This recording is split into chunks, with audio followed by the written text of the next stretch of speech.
O tempo é uma força que nos molda, nos impulsionando para a frente, quer estejamos prontos ou não. Alguns apenas flutuam, mas poucos aprendem a guiar o próprio barco, transformando o tempo em oportunidade.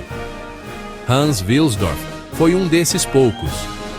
Órfão ainda jovem, ele enfrentou a perda e a incerteza, mas encontrou propósito no tic-tac preciso de um relógio.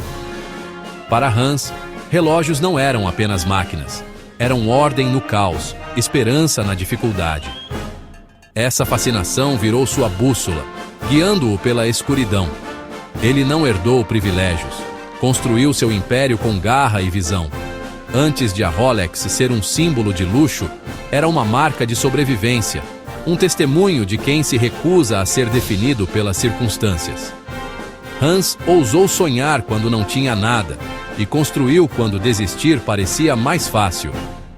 Esta é a verdadeira história por trás da Rolex. Não apenas sobre relógios, mas sobre a vontade implacável de superar. As escaladas mais difíceis levam às vistas mais deslumbrantes. Força verdadeira não é evitar a tempestade, é aprender a navegar por ela. Esta é a jornada de Hans Wilsdorf. O mundo de Hans Wilsdorf desmoronou aos 12 anos quando ele perdeu ambos os pais. Órfão, aprendeu a autossuficiência e a disciplina, canalizando a dor em propósito. Enquanto outros desfrutavam da juventude, Hans dominava matemática e idiomas, suas ferramentas de sobrevivência. No tic-tac constante de um relógio, ele encontrou conforto e ordem. Os relógios se tornaram sua obsessão, um símbolo de confiabilidade em um mundo imprevisível. Essa paixão virou sua estrela guia, impulsionando-o a criar algo duradouro.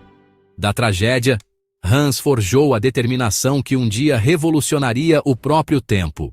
Para dominar a relojoaria, Hans foi para a Suíça, absorvendo cada detalhe do ofício e do negócio. Ele viu a falha. Nenhuma marca única garantia qualidade do início ao fim.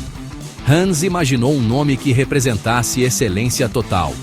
Em 1905, ele se mudou para Londres e, com Alfred Davis, fundou a Wilsdorf & Davis. O plano audacioso, combinar a precisão suíça com a manufatura britânica. Em 1908, o nome Rolex nasceu, curto, memorável e perfeito para um mostrador. Este não era o fim, mas o início de um novo desafio. O menino órfão havia encontrado seu rumo e estava pronto para ir mais alto. A Rolex estava prestes a se tornar uma lenda. No início do século XX, os relógios de pulso eram vistos como meras novidades frágeis. Hans viu seu potencial como ferramentas essenciais para um mundo em transformação. Ele apostou tudo em tornar os relógios de pulso confiáveis e precisos. O desafio: criar um relógio resistente o suficiente para a vida real, mas elegante. Hans impulsionou a inovação incessante, exigindo precisão e durabilidade. Ele não estava apenas fazendo relógios, ele estava vendendo confiança. Para provar sua visão, ele precisava de resultados inegáveis. Essa obsessão pelo desempenho se tornou a alma da Rolex. Hans não seguia tendências. Ele as criava. Ele transformou o ceticismo em crença, uma inovação de cada vez. A Primeira Guerra Mundial provou o valor do relógio de pulso. A Rolex se tornou uma ferramenta confiável para os soldados. Hans foi além, conquistando o primeiro certificado suíço de precisão cronométrica para um relógio de pulso em 1910. Em 1914, a Rolex igualou a precisão dos cronômetros marítimos. Mas os elementos continuavam sendo uma ameaça. Poeira e umidade podiam destruir um relógio. Em 1926, Hans revelou o Rolex Oyster, o primeiro relógio de pulso à prova d'água e poeira do mundo. Sua caixa selada era uma fortaleza para a precisão. Para provar, a nadadora Mercedes Gleitz usou um Oyster atravessando o Canal da Mancha.